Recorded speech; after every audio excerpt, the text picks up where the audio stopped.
Assalamualaikum warahmatullahi wabarakatuh. Di sini saya Satrio Aditya dari Prodi S1 Farmasi Pamada. Di sini saya akan menjelaskan mengenai target organ efek toksik dan mereview jurnal. Pada video ini kita akan membahas 7 pokok yang akan kita bahas. Yang pertama, organ toksisitas selektif. Yang kedua, sistem saraf. Yang ketiga, darah. Yang keempat, liver. Yang kelima, jantung. Yang keenam, ginjal.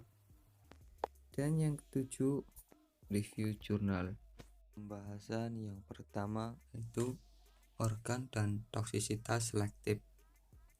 Efek toksik suatu zat dapat terjadi karena kemampuan berikatan dengan sistem biologi tertentu dan dapat menyebabkan perubahan biokimiawi atau struktural, baik langsung atau tidak langsung, yang dapat mengganggu fungsi dari sistem tersebut.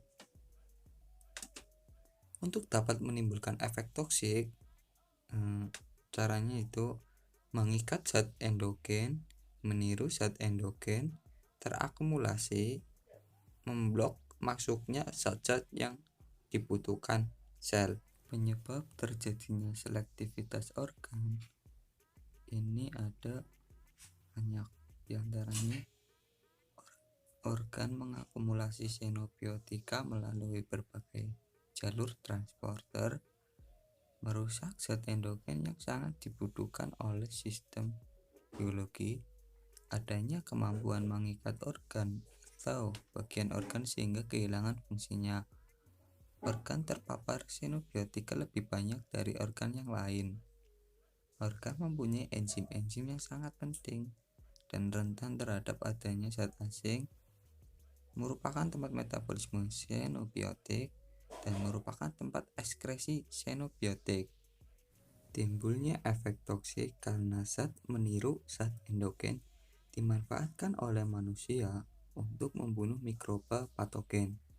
Contohnya antimikroba golongan sulfa yang mirip dengan PABA, yang merupakan suatu senyawa yang sangat dibutuhkan oleh mikroorganisme untuk sintesis asam folat, yang selanjutnya diperlukan untuk sintesis DNA. Bahasan yang selanjutnya, sistem saraf. Akibat timbulnya efek toksik pada sistem saraf yang dapat mengganggu fungsi dan keutuhan sistem saraf pusat, ini kemungkinan melalui hambatan, diantaranya yaitu yang pertama sintesis protein, kedua propagasi impuls saraf, ketiga aktivitas neurotransmitter, dan yang keempat pemeliharaan lapisan mielin.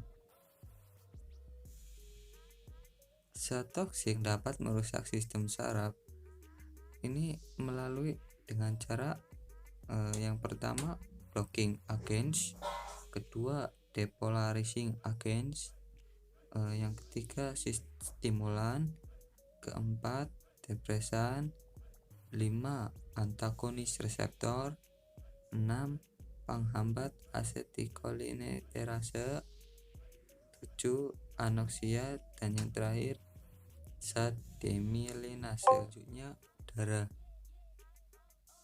Pada sel darah merah atau eritrosit ada banyak zat yang dapat mengganggu fungsi eritrosit. Contohnya karbon, hemoglobin, nitrit, nitrat, amin aromatis, arsen, metilen blue, naftalen, dan primaquine. Ini dapat mengikat membran eritrosit dan dapat mendenaturasi hemoglobin. Yang kedua, promotombin atau platelet. Beberapa zat yang dapat mengganggu proses pembekuan darah seperti obat anti kanker yang mendepresi sum tulang belakang sehingga mempengaruhi produksi platelet ini. Warfarin mencegah pembentukan fibrin dan asam salisilat yang mengurangi agresi trombosit. Selanjutnya, sel darah putih atau leukosit. Zat seperti benzen dan chloramphenicol dapat menyebabkan proliferase leukosit yang berlebihan sehingga mengganggu fungsinya. Pemeriksaan darah terhadap efek toksik ini ada 6. Yang pertama, hematokrit, perbandingan antara eritrosit dengan volume darah. Yang kedua, kadar Hb dalam darah. 3. Jumlah sel darah merah tiap volume tertentu. Keempat, jumlah sel darah putih tiap volume tertentu. 5. Jumlah protombin. Dan yang terakhir, kadar zat tertentu dalam plasma seperti glukosa, urea, atau Pp. Selanjutnya, hati atau liver. Hati merupakan organ tubuh yang paling sering menerima cecas. Hal ini karena hati merupakan pintu gerbang semua bahan yang masuk ke dalam tubuh melalui saluran cerna. Sehingga toksisitas yang masuk ke dalam tubuh melalui saluran cerna setelah diserap oleh epitel usus akan dibawa oleh vena porta ke hati. Semua zat yang ada dalam darah akan melewati hepar, dan beberapa zat dapat menyebabkan kerusakan seperti CCl4, dimetilniktosamin, piosidamid yang dapat merusak membran sel dan retikulo endoplasmik. Kemudian ada aflatoksin, berilium, galaktosamin, dan hidrazin. Ini dapat merusak nukleus. Pembahasan selanjutnya yaitu jantung. Logam seperti barium, magnesium, timbal dapat mengganggu metabolisme. Pelarut organik nonpolar yang terakumulasi di sel-sel jantung dapat menyebabkan perubahan konduksi dan aksi potensial. Gas karbon dan metana dapat mengganggu ketersediaan oksigen sehingga mengganggu metabolisme dan kerja jantung. Dioksin ini dapat meningkatkan kekuatan kontraksi miokardium sehingga terjadi takikardi. Selanjutnya, quinidin ini mendepresi aktivitas metabolisme sel jantung dan memperlambat konduksi sehingga menyebabkan henti jantung dan vibrasi, menyebabkan henti jantung dan fibrilasi ventrikel. Bahasan selanjutnya yaitu ginjal. Banyak logam dan zat kimia yang dapat mengganggu fungsi ginjal, diantaranya kadmium, mengganggu reabsorpsi protein dari tubulus proksimal yaitu proteinuria.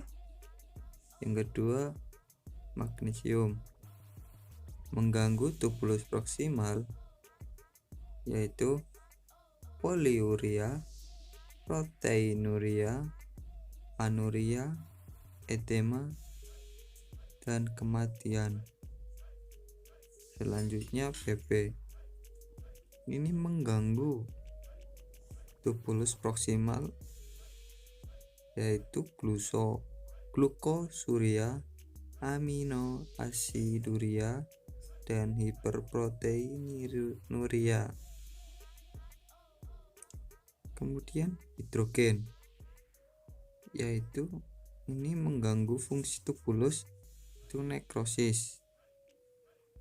Zat-zat lain yang dapat menyebabkan obstruksi pada ginjal seperti metotroksat dan sulfonamid, yaitu nephrotoxic. Asam oksalat dari metabolit etilen berubah menjadi Ca oksalat tidak larut dalam tubulus, yaitu nephrotoxic. Dan pembahasan yang terakhir yaitu review jurnal. Di sini saya ambil dari Google dengan judul efek toksik formalin terhadap gangguan fungsi hepar. Yang pertama, landasan teori dari formalin. Saya mengambil dari jurnal tersebut. Formalin merupakan salah satu xenobiotik yang sekarang ini banyak ditemukan dalam industri makanan sebagai pengawet. Pengertian dari hepar, saya mengambil dari jurnal ya. Hepar merupakan organ yang memiliki kapasitas metabolit tertinggi dibanding organ lain. Tujuan penelitian ini untuk mengetahui adanya gangguan fungsi hepar pada tikus putih atau galur wistar yang diberikan formalin per oral dan diperiksa dengan indikator kadar SGOT dan SGPT. Metode yang digunakan rancangan penelitian ini menggunakan penelitian eksperimental laboratorik dengan post test only control group design. Pembahasan selanjutnya metode dan hasil dari review jurnal yang saya dapat di Google. Pada metode penelitian ini dengan cara kelompok kontrol dengan diberi lambang K atau simbol K diberikan pakan standar dan air minum ad libitum placebo per oral.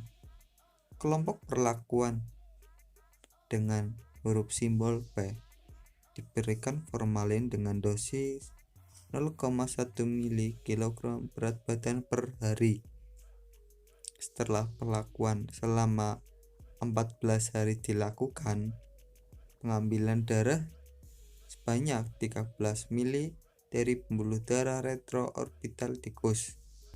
Kemudian darah dimasukkan ke dalam tabung dan disentrifus selama 15 menit. Setelah mengukur kadar SGOT dan SGPT dengan menggunakan diasis kit dan spektrofotometer, hasil yang didapat dari penelitian ini dapat dilihat kadar SGOT dan SGPT pada tikus galur putih memiliki peningkatan yang dari sebelum dimasukkan formalin C hingga sesudah dimasukkan formalin. Teman-teman bisa lihat dari tabel ini menunjukkan peningkatan yang dari sebelum diberikan atau dimasukkan formalin sampai sesudah dimasukkan formalin. Yang terakhir yaitu kesimpulan. Kesimpulan dari jurnal ini yaitu formalin per oral menyebabkan terjadinya peningkatan kadar SGOT dan SGPT pada tikus wistar. Terima kasih sudah menonton video ini. Apabila Anda suka video ini, jangan lupa kasih like dan subscribe dan juga share ke teman-teman kalian ya guys ya. Sebelumnya saya mohon maaf apabila penjelasan saya kurang detail atau kurang jelas atau kurang dipahami. Saya mohon maaf banget karena saya juga masih belajar. Thank you. Wassalamualaikum.